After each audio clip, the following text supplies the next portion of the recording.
श्री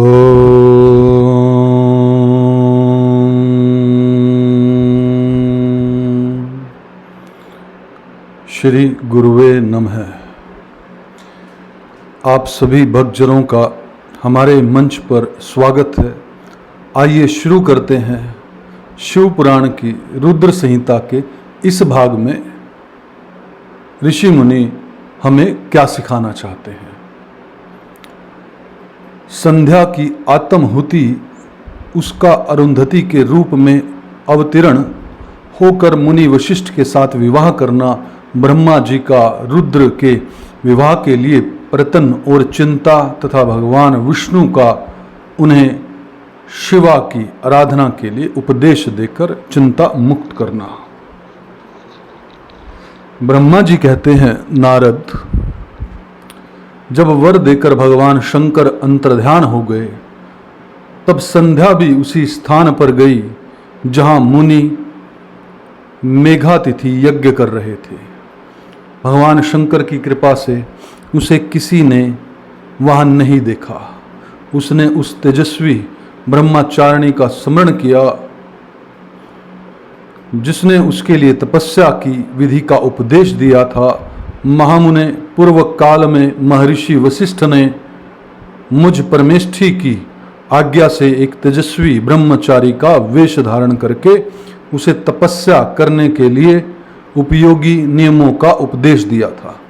संध्या अपने को तपस्या का उपदेश देने वाले उन्हीं ब्रह्मचारी ब्राह्मण वशिष्ठ को पति रूप से मन में रखकर उस महायज्ञ में प्रज्वलित अग्नि समीप गई। उस समय भगवान शंकर की कृपा से मुनियों ने उसे नहीं देखा। ब्रह्मा जी की यह पुत्री बड़े हर्ष के साथ उस अग्नि में प्रविष्ट हो गई। उसका प्रौढ़ाशय शरीर तत्काल दग्ध हो गया। उस प्रौढ़ाशय की अलक्षित गंध सब ओर फैल गई।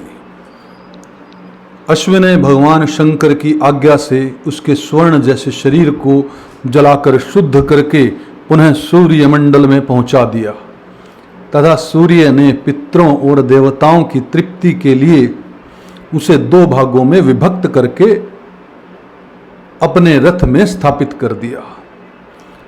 मुनीश्वर उसके शरीर का ऊपरी भाग प्रातः संध्या हुआ, जो दिन और रात के बीच में पड़ने वाली आदि संध्या है, तथा उसके शरीर का शेष भाग साय संध्या हुआ, जो दिन और रात के मध्य में होने वाली अंतिम संध्या है। साय संध्या सदा ही पितरों को प्रसन्नता प्रदान करने वाली है। सूर्योदय से पहले जब अरुणोदय हो, प्राची के क्षितिज में लाली छा जाए, तब प्रातः संध्या प्रकट होती है, जो देवताओं को प्रसन्न करने वाली है। जब लाल कमल के समान सूर्य अस्त हो जाते हैं, उसी समय सदा साय संध्या का उद्भव होता है, जो पितरों को आनंद प्रदान करने वाली है। परम दयालु भगवान शिव ने उसके मन सहित प्राणों की दिव्य शरीर से युक्त देहधारी बना दिया। जब मुनि के यज्ञ की समाप्ति का अवसर आया, तब वह अग्नि की ज्वाला में महर्षि मेधातिथि को तपाए हुए स्वर्ण की सी कांति वाली पुत्री के रूप में प्राप्त हुई। मुनि ने बड़े आमोद के साथ उस समय उस पुत्री को ग्रहण किया। उन्होंने यज्ञ के लिए उसे नहलाकर अपनी गोद में बिठा लिया। शिष्यों से घिरे हुए महामुनि मेधातिथि को वहां बड़ा आनंद प्राप्त हुआ। उन्होंने उसका नाम अरुंधति रखा। वह किसी भी कारण से धर्म का अवरोध नहीं करती थी, अतः उसी गुण के कारण उसने स्वयं यह त्रिभुवन विख्यात नाम प्राप्त किया। देवशे यज्ञ को समाप्त करके कृत्य हो वे मुनि पुत्री की प्राप्ति होने से बहुत प्रसन्न थे और अपने शिष्यों के साथ आश्रम में रहकर सदा उसी का लालन पालन करते थे। देवी अरुंधति चंद्रभागा नदी के तट पर ताप सारण्य के भीतर मुनिवर मेघातिथि उस आश्रम में धीरे धीरे बड़ी होने लगी। जब वह विवाह योग्य हो गई तब मैंने विष्णु तथा महेश्वर ने मिलकर मुझ ब्रह्मा के पुत्र वशिष्ठ के साथ उसका विवाह करा दिया। ब्रह्मा विष्णु तथा महेश के हाथों से निकले हुए जल से क्षिप्रा आदि 7 परम पवित्र नदियां उत्पन्न हुई। मुने मेधातिथि की पुत्री महासाध्वी अरुंधति समस्त पवित्रताओं में श्रेष्ठ थी। वह महर्षि वशिष्ठ को पति रूप में पाकर उनके साथ बड़ी शोभा पाने लगी। उससे शक्ति आदि शुभ एवं श्रेष्ठ पुत्र उत्पन्न हुए। मुनि श्रेष्ठ वह प्रियतम पति वशिष्ठ को पाकर विशेष शोभा पाने लगी। मुनि शिरोमणे, इस प्रकार मैंने तुम्हारे समक्ष संध्या के पवित्र चरित्र का वर्णन किया, जो समस्त कामनाओं के फलों को देने वाला परम पावन और दिव्य है। जो स्त्री या शुभ व्रत का आचरण करने वाला पुरुष इस प्रसंग को सुनता है वह संपूर्ण कामनाओं को प्राप्त कर लेता है। इसमें अन्यथा विचार करने की आवश्यकता नहीं है। प्रजापति ब्रह्मा जी की यह बात सुनकर नारद जी का मन प्रसन्न हो गया और वे इस प्रकार बोले। नारद जी ने कहा, ब्रह्माण, आपने अरुंधति की तथा पूर्व जन्म में उसकी स्वरूप भूता संध्या की बड़ी उत्तम दिव्य कथा सुनाई है,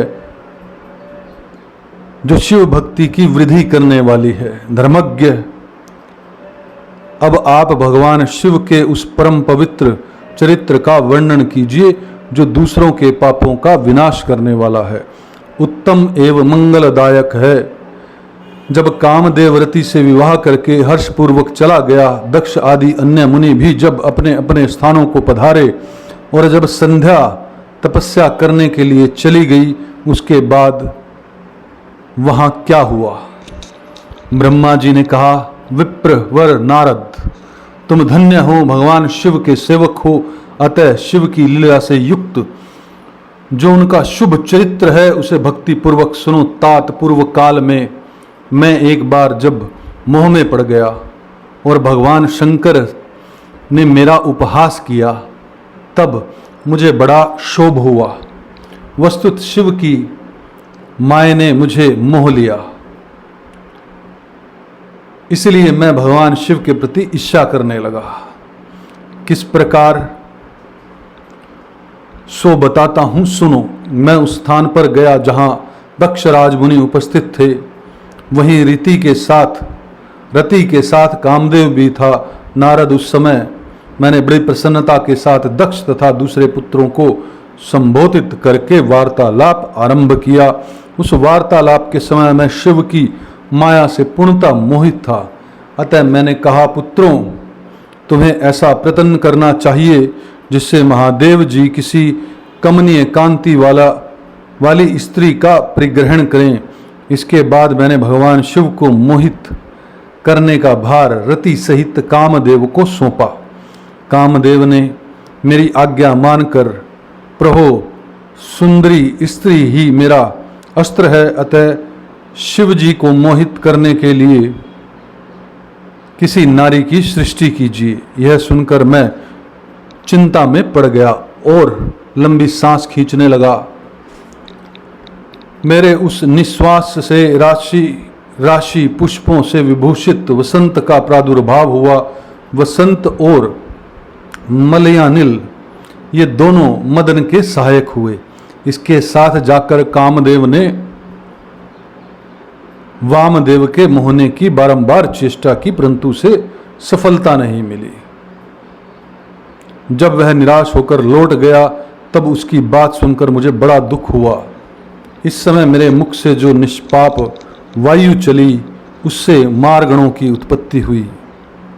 उन्हें मदन की सहायता के लिए आदेश देकर मैंने पुनः उन सबको शिव जी के पास भेजा, परंतु महान प्रयत्न करने पर भी वे भगवान शिव को मुंह में न डाल सके। काम सपरिवार लौट आया और मुझे प्रणाम करके अपने स्थान को चला गया। उसके चले जाने पर मैं मन ही मन सोचने लगा कि निर्विकार तथा मन को वश में रखने वाले योग प्राण भगवान शंकर किसी स्त्री को अपनी सहधर्मिणी बनाना कैसे स्वीकार करेंगे? यही सोचते सोचते मैंने भक्ति भाव से उन भगवान श्री हरि का स्मरण किया जो साक्षात शिव स्वरूप तथा मेरे शरीर के जन्मदाता हैं। मैंने दीन बंधनों से युक्त शुभ स्तोत्रों द्वारा उनकी स्तुति की। उस स्तुति को सुनकर भगवान शीघ्र ही मेरे सामने प्रकट हो गए। उनकी 4 भुजाएं शोभा पाती थी, नेत्र प्रफुल्ल कमल के समान सुंदर थे। उन्होंने हाथों में शंख चक्र गदा और पद्म ले रखे थे। उनके श्याम शरीर पर पीतांबर की बड़ी शोभा हो रही थी। वे भगवान श्री हरि भक्त प्रिय थे। अपने भक्त उन्हें बहुत प्यारे हैं। सबसे उत्तम शरणदाता उन श्री हरि को उस रूप में देखकर मेरे नेत्रों से प्रेम अश्रुओं की धारा बह चली। मैं गदगद कंठ से बारंबार उनकी स्तुति करने लगा। मेरे उस स्तोत्र को सुनकर अपने भक्तों के दुख दूर करने वाले भगवान विष्णु बहुत प्रसन्न हुए और शरण में आए हुए मुझ ब्रह्मा से बोले, महाप्राज्ञ बताओ, तुमने किस लिए आज मेरा स्मरण किया और किस निमित्त यह स्तुति की जा रही है? तुम पर कौन सा महान दुख आन पड़ा, उसे मेरे सामने इस समय कहो। मैं वह सारा दुख मिटा दूंगा। इस विषय में कोई संदेह या अन्यथा विचार नहीं करना चाहिए। तब ब्रह्मा जी ने सारा प्रसंग सुनकर कहा, केशव, यदि भगवान शिव किसी तरह पत्नी को ग्रहण कर लें तो मैं सुखी हो जाऊंगा। मेरे अंतकरण का सारा दुख दूर हो जाएगा। इसके लिए मैं आपकी शरण में आया हूँ। मेरी यह बात सुनकर भगवान मधुसूदन हंस पड़े और मुझ लोक सृष्टा ब्रह्मा का हर्ष बढ़ाते हुए मुझसे शीघ्र ही ये बोले, विधात, तुम मेरा वचन सुनो। यह तुम्हारे ब्रह्म का निवारण करने वाला है। मेरा वचन ही वेद शास्त्र आदि का वास्तविक सिद्धांत है। शिव ही सबके कर्ता, भर्ता, पालक और हर्ता, संहारक हैं। वे ही प्रातपर है, प्रब्रह्मा, परेश, निर्गुण, नित्य, अनिदृश्य, निर्विकार, अद्वितीय, अच्युत, अनंत, सबका अंत करने वाले स्वामी और सर्वव्यापी परमात्मा एवं परमेश्वर हैं। सृष्टि, पालन और संहार के कर्ता, 3 गुणों को आश्रय देने वाले, व्यापक ब्रह्मा, विष्णु और महेश नाम से प्रसिद्ध, रजोगुण, सत्वगुण तथा तमोगुण परे, माया से ही भेद युक्त प्रतीत होने वाले, निरीह, माया रहित, माया के स्वामी या प्रेरक, चतुर, सगुण, स्वतंत्र, आत्मानंद स्वरूप, निर्विकल्प, आत्मा राम, निर्द्वंद, भक्त परवश, सुंदर, विग्रह से सुशोभित, योगी, नित्य, योग प्रायण, योग मार्गदर्शक, गर्वहारी, लोकेश्वर और सदा दीन वत्सल हैं। तुम उन्हीं की शरण में जाओ। सर्वमात्मना शंभु का भजन करो। इससे संतुष्ट होकर वे तुम्हारा कल्याण करेंगे। ब्रह्मांड, यदि तुम्हारे मन में यह विचार हो कि शंकर पत्नी का परिग्रहण करें तो शिवा को प्रसन्न करने के उद्देश्य से शिव का स्मरण करते हुए उत्तम तपस्या करो। पानी ग्रहण करने के लिए तुम्हें तपस्या तो करनी ही होगी। अपने उस मनोरथ को हृदय में रखते हुए देवी शिवा का ध्यान करो। वे देवेश्वरी यदि प्रसन्न हो जाएं तो सारा कार्य सिद्ध कर देंगी। यदि शिवा सगुण रूप से अवतार ग्रहण करके लोक में किसी की पुत्री हो मानव शरीर ग्रहण करें तो वे निश्चय ही महादेव जी की पत्नी हो सकती है। ब्रह्मांड, तुम दक्ष को आज्ञा दो, वे भगवान शिव के लिए पत्नी का उत्पादन करने के निमित्त स्वत भक्ति भाव से प्रतन्न पूर्वक तपस्या करें। तात शिवा और शिव दोनों को भक्त के अधीन जानना चाहिए। वे निर्गुण परब्रह्मा स्वरूप होते हुए भी स्वेच्छा से सगुण हो जाते हैं। विधे भगवान शिव की इच्छा से प्रकट हुए हम दोनों ने जब उनसे प्रार्थना की तब पूर्व काल में भगवान शंकर ने जो बात कही थी उसे याद करो।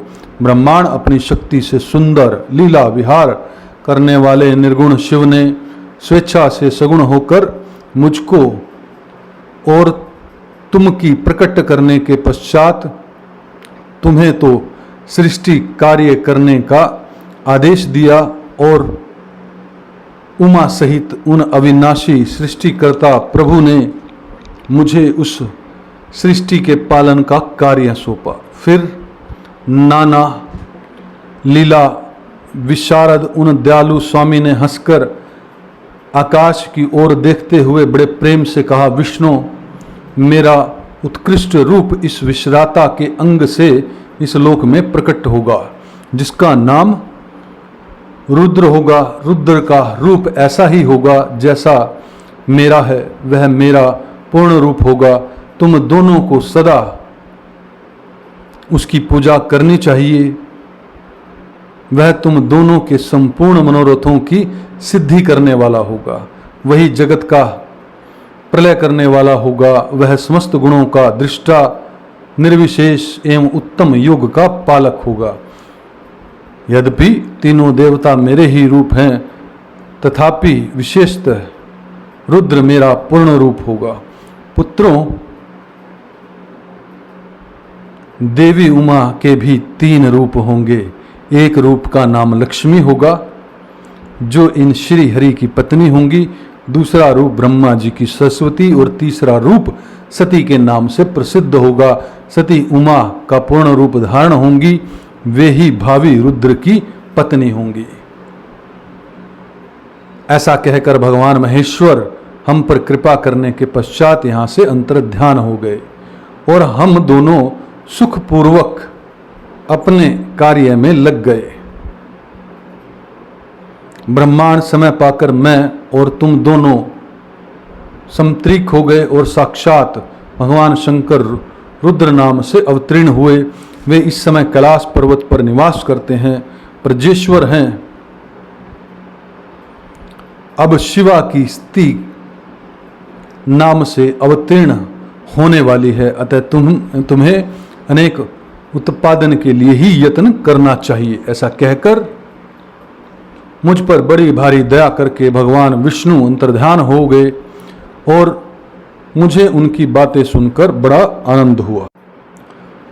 भगत जनों, अगर हम देखें तो इस पूरी कहानी से हमें यह पता लगता है कि किस तरह से शिव शिवा दोनों एक हैं, दोनों अलग अलग हैं।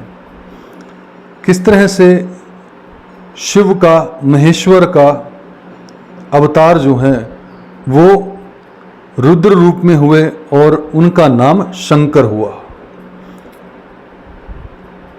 कभी हम शिव शंकर भी लगाते हैं नाम के आगे, कभी महेश्वर भी बोलते हैं, क्योंकि उत्पन्न तो वही परम से हुए हैं वो, लेकिन जो कैलाश पर हैं उनका नाम शंकर है। जिनकी पत्नी जो हैं वो सती हुई, उमा हुई, जिन्हें हम पार्वती कहते हैं। कथा मनमोहक है। इसे जिन्होंने भी लिखा है, अवतरित हुए हैं, उनके अंदर ये कथा या उन्हें अपने गुरु से प्राप्त हुई है, उन्हें कोटि कोटि नमन है। लेकिन अभी भी इसको डिकोड करना असंभव मात्र है। मैं तो सिर्फ जैसी समझ आती है वैसा आपके सामने रख देता हूँ। वीडियो कैसी लगी, यह कथा कैसी लगी, कमेंट सेक्शन के माध्यम से ज़रूर बताइएगा और वीडियो को लाइक और शेयर कीजिएगा और हमारे मंच को सब्सक्राइब कीजिए। भगवान शंकर की कृपा आप पर सदैव बनी रहे। ओम तत्सत, ओम तत्सत, ओम तत्सत।